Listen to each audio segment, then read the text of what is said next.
ভালোবাসা is my food. তুমি যদি আমাকে একটা লাইফ দিতে না পারো, তুমি যদি আমাকে পাখির মতো উড়াতে না পারো, তুমি যদি আমাকে মুক্ত আকাশে ঘোরাতে না পারো, তাহলে কিসের ভালোবাসা এটা? হ্যাঁ প্লিজ বিথি, আরেকবার চিন্তা করে আমাকে এভাবে ছেড়ে যেও না। সো আজকে এই যে এটা কিনে দাও। হ্যাঁ ওকে ওকে, এই যে হ্যাঁ ঠিক আছে। এটা তো আমার ভালো লাগলো। এক্সকিউজ মি, কথা বলতে পারি? হ্যাঁ বলেন। উনি আপনার কি হয়? কাজে না আপনার কাজ কি? আমি আপনার সাথে কথা বলছি না, আমি ম্যাডামের জাস্ট 2 মিনিট টাইম নেব। প্লিজ আমাকে 2 মিনিট সময় দেওয়া যায়? হ্যাঁ শিওর। শুনি না কি বলেন। এই লোকটা আপনার কে হয়? এর দরকার কি যে আমি ওনার কে হই উনি আমার কে হয়? আপনি আপনার কাজে যান তো। এই বিথি চলো। বলুন না, আমি বললাম তো আপনার ভালোর জন্য বলছি। আমার বয়ফ্রেন্ড। ও, অ্যাজ এক্সপেক্টেড। আমি ধারণাই করে নিয়েছিলাম উনি আপনার বয়ফ্রেন্ড। আচ্ছা, আমি যদি আপনার বয়ফ্রেন্ড হতে চাই? মানে এটা কেমন কথা? আচ্ছা, আপনি আপনার বয়ফ্রেন্ড বা বয়ফ্রেন্ড আপনাকে কোথায় নিয়ে ঘুরতে গেছে? এই ওকে আমি কোথায় ঘুরতে নিয়ে গিয়েছি কাজে না আপনার কাজ কি? আপনারা তো মাথা ব্যথা কেন? কাবাবে হাড্ডি হতে যাবেন না, আমি ওনার সাথে কথা বলছি। আহা, আমি তো কথা বলছি নাকি, তুমি এত আগ বাড়িয়ে কথা বলতেছো কেন? কিন্তু আচ্ছা শুনি না কি বলে, শুনতে দাও। নরমালি তো আমি যেখানেই যেতে চাই ও আমাকে নিয়ে যায়। ঢাকার ভিতরে মোটামুটি সব জায়গায় আমরা ঘুরছি। ওকে, আর আমি যদি আপনাকে ট্যুরে বালি বা সুইজারল্যান্ড বা নেদারল্যান্ড এইসব দেশে নিয়ে যাই বা আপনার পছন্দের কান্ট্রিতে নিয়ে যাই তাহলে? না, এটা কেমন প্রপোজাল? আর আপনার বয়ফ্রেন্ড আপনাকে কি কি গিফট দিয়েছে? গিফট তো ওর সাধ্যমতো আমাকে দেয়, এই শাড়ি, চুড়ি, আলতা, টিপ। নাইস। এগুলো কি জানেন, এগুলো হচ্ছে বর্তমান সময়ের যারা ওই যে বেকার, third class, so called middle class পোলাপান আছে, তারা ভাবে মেয়েদের মনটা খুব সফট, তাকে একটা শাড়ি, কাচের চুড়ি দিলেই না মনটা গলে যায়। কিন্তু যাকে ভালোবাসে মানুষ, তাকে লাক্সারিয়াস লাইফটা দেওয়া উচিত। আপনি এভাবে কথা বলবেন না। ও আমার বয়ফ্রেন্ড, ও আমাকে যা দেবে আমি তাতেই খুশি। ধরুন আমি যদি আপনাকে একটা আইফোন গিফট করি, আইফোন 16 প্রো ম্যাক্স, বা আপনাকে আমি ভাসাবি থেকে ভালো ড্রেস কিনে দিই, বা ভোগের ড্রেস কিনে দিই, বা আরও ব্লা ব্লা অনেক ব্র্যান্ড, দেশি বিদেশি ব্র্যান্ড থেকে আপনাকে ড্রেস কিনে দিই, তাহলে নিশ্চয়ই আপনার ভালো লাগবে। দেন আপনি আমার সাথে রিলেশনে জড়াবেন। না না, আমার ওইসবের প্রয়োজন নেই। তাই একটা মেয়ের এই ড্রেস, আইফোন এর প্রতি লোভ নাই? আমি ব্যাপারটা বুঝলাম না।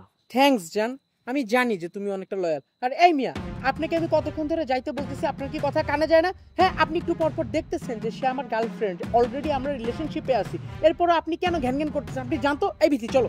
ধরুন আপনাকে আমি যদি আজই একটা ল্যাম্বরগিনি গাড়ি কিনে দিই। মানে? বুঝতে পেরেছি। বাই দ্য ওয়ে ভাই, আপনি ওই শাড়ি চুড়ি দিয়ে মেয়েটাকে পটিয়ে ফেলেছেন। এর নজর অত ভালো না, কারণ ও যদি ভালো মনের হতো বা উঁচু দিকে নজর থাকতো তাহলে নিশ্চয়ই এতক্ষণে আমার অফারগুলোতে পটে যেত। Best of luck. আসি, সারা জীবন ওই শাড়ি চুড়ি দিয়ে কাটিয়ে যাবেন। আমি তাহলে আসছি, আপনার গার্লফ্রেন্ড খুবই লয়াল। Excuse me. আরে কি ব্যাপার, তুমি হাত ধরে ওনার পাশে কেন চলে গেলে? গিয়েছি, এর অনেক কারণ আছে। এত বছরে তুমি আমাকে কি দিছো বলো তো? কেন? ভালোবাসা দিয়েছি, যত্ন দিয়েছি। মানে বুঝছো না তুমি? তুমি এই গত 3 বছরে আমাকে কি দিছো? কিছু দিতে পারছো? খালি ওই দেখা গেছে হাতির ছিলে নিয়ে গিয়ে একটু ফুচকা খাওয়াইছো, ঝালমুড়ি খাওয়াইছো, আর কি কাচের চুড়ি, শাড়ি এগুলো দিয়ে তুমি আমাকে রাখছো। কোনো লাক্সারিয়াস লাইফ দিতে পারছো তুমি আমাকে? বিথি, আমি তোমাকে 3 বছরে কিচ্ছু দেইনি। তুমি টুকটাক আমার কাছে যখন যা চাইছো আমি সাধ্যমতো তোমাকে দেইনি।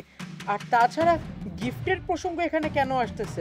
আমি তোমাকে ভালোবাসি, তুমি আমাকে ভালোবাসো, আমরা একজন আরেকজনের কেয়ার করি, তোমার প্রতি আমার মায়া কাজ করি, এটাই কি যথেষ্ট নয়? ভালোবাসা ইজ মাই ফুড। তুমি যদি আমাকে একটা লাইফ দিতে না পারো, তুমি যদি আমাকে পাখির মতো উড়াতে না পারো, তুমি যদি আমাকে মুক্ত আকাশে ঘোরাতে না পারো, তাহলে কিসের ভালোবাসা এটা? হ্যাঁ প্লিজ বিথি, আরেকবার চিন্তা করে আমাকে এভাবে ছেড়ে যেও না। আমি তোমাকে ভালোবাসি। শোনো, এত কথা বলার টাইম নেই।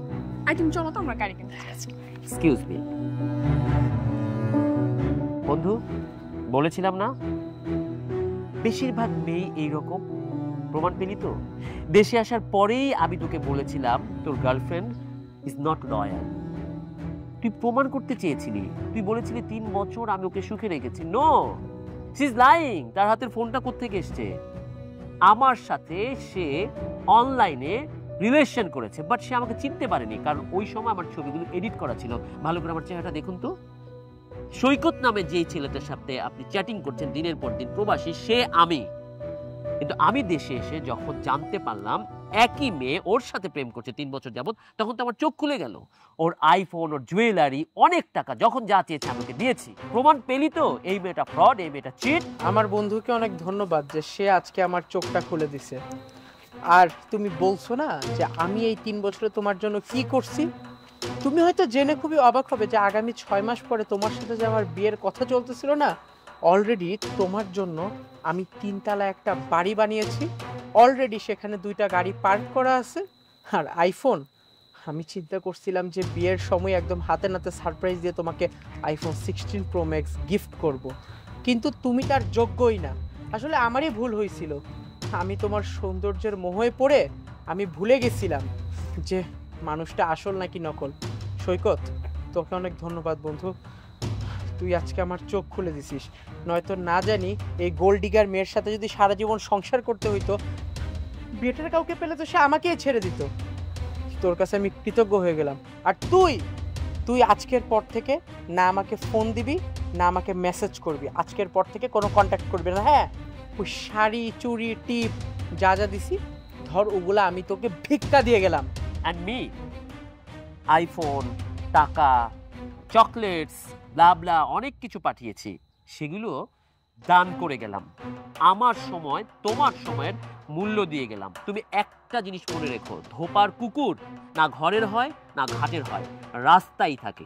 তুমি রাস্তায় থাকার যোগ্যতা রাখো। বুঝতে পেরেছো বন্ধু? চলো।